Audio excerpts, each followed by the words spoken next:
नमस्कार दोस्तों। दिल्ली के पूर्व मुख्यमंत्री और आम आदमी पार्टी के चीफ अरविंद केजरीवाल को 2021 से 22 दिल्ली एक्साइज पॉलिसी से जुड़े हाई प्रोफाइल करप्शन केस में कोर्ट ने पूरी तरह बरी कर दिया है। साथ में उनके पूर्व डिप्टी मनीष सिसोदिया के कविता और 21 अन्य भी क्लियर हो गए। ये केस सालों से सुर्खियों में था। गिरफ्तारियां, जांच, राजनीतिक आरोप प्रत्यारोप और अब ये बड़ा ट्विस्ट। इस वीडियो में हम कवर करेंगे पूरी टाइमलाइन, कोर्ट का डिटेल्ड ऑर्डर, सभी पार्टियों के रिएक्शन, कानूनी एनालिसिस और ये फैसला भारतीय राजनीति को कैसे प्रभावित करेगा। अगर आप पॉलिटिक्स फॉलो करते हैं तो ये वीडियो मिस ना करें। लाइक, कमेंट और सब्सक्राइब जरूर करें। और चलिए शुरू करते हैं।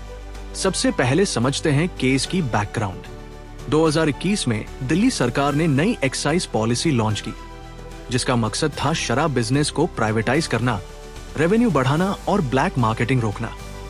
लेकिन जल्दी ही आरोप लगे कि पॉलिसी कुछ प्राइवेट रिटेलर्स को फेवर करती थी और इसमें 100 करोड़ रुपए की किकबैक शामिल थी। सीबीआई ने 2022 में जांच शुरू की और 2024 में केजरीवाल की गिरफ्तारी हुई। ये इतिहास में पहली बार था जब किसी सिटिंग सीएम को ऐसे अरेस्ट किया गया। केस की जड़ में था साउथ ग्रुप का आरोप, एक ग्रुप ऑफ पॉलिटिशियंस और बिजनेसमैन जो कथित तौर पर पॉलिसी में इंटरफेयर कर रहे थे। मार्च 2024 से लेकर 2025 के दिल्ली चुनाव तक ये केस एपी के लिए बड़ा सिरदर्द बना रहा। 2025 चुनाव में एपी की हार में इस स्कैंडल का बड़ा रोल माना जाता है। अब कल 27 फरवरी 2026 को राउज वेन्यू कोर्ट ने अपना 598 पेज का डिटेल्ड ऑर्डर जारी किया। स्पेशल जज जितेंद्र सिंह ने कहा कि सीबीआई की चार्जशीट में कोई ठोस एविडेंस नहीं, सिर्फ कयास, हियरसे और अप्रूवर्स के स्टेटमेंट्स। कोर्ट ने ऑब्जर्व किया कि कोई ओवरआर्किंग षड्यंत्र या क्रिमिनल इंटेंट नहीं साबित हुआ। जांच में प्रोसीजरल लैप्स थे जो संवैधानिक राइट्स का उल्लंघन करते थे।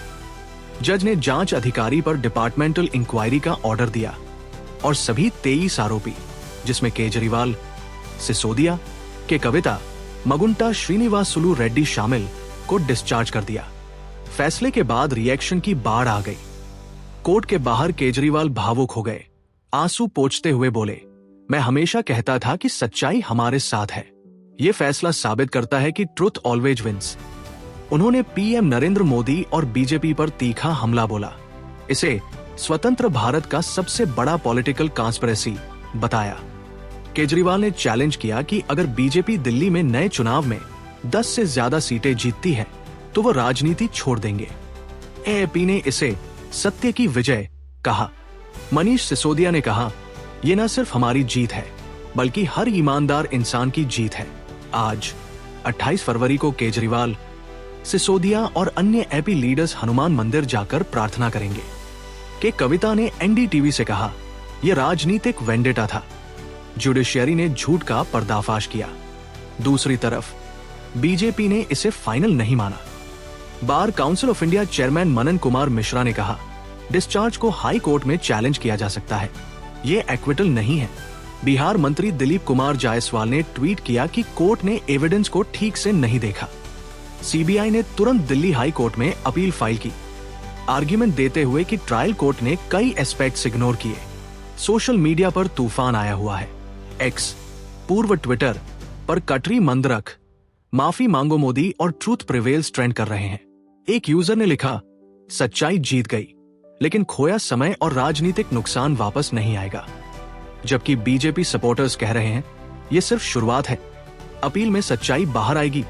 पॉलिटिकल एनालिस्ट कहते हैं कि ये फैसला विपक्ष को मजबूत करेगा, खासकर इंडिया अलायंस को।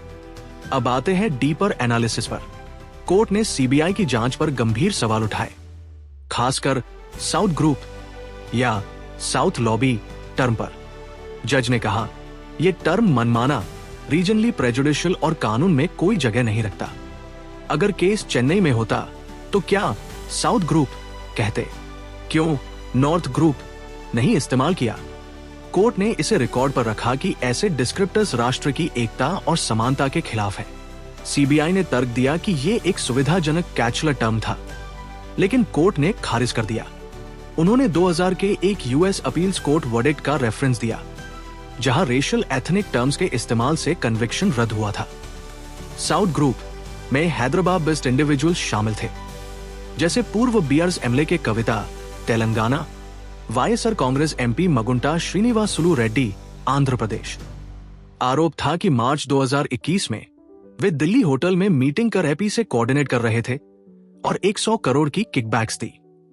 Evidence, WhatsApp chats, hotel records, financial trails और अप्रूवर्स के स्टेटमेंट्स।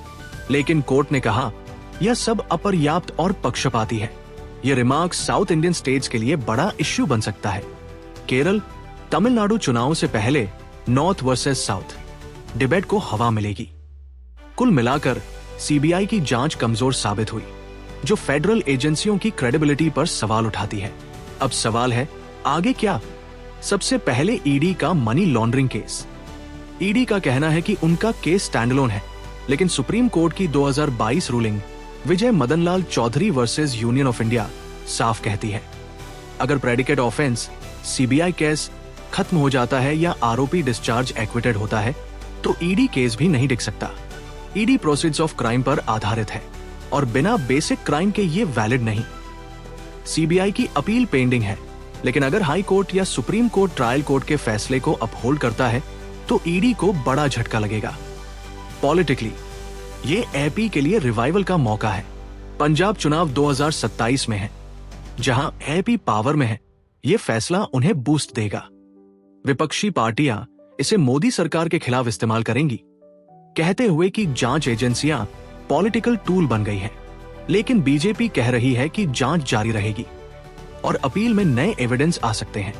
कुल मिलाकर ये फैसला 2029 लोकसभा चुनाव से पहले पॉलिटिकल लैंडस्केप बदल सकता है।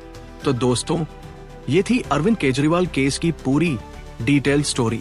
जीत, विवाद, एनालिसिस और फ्यूचर इंप्लीकेशंस। क्या आपको लगता है यह सच्चाई की जीत है या राजनीतिक खेल? कमेंट्स में अपनी राय शेयर करें। जीत या खेल? अगर वीडियो पसंद आया तो लाइक करें, शेयर करें, सब्सक्राइब करें।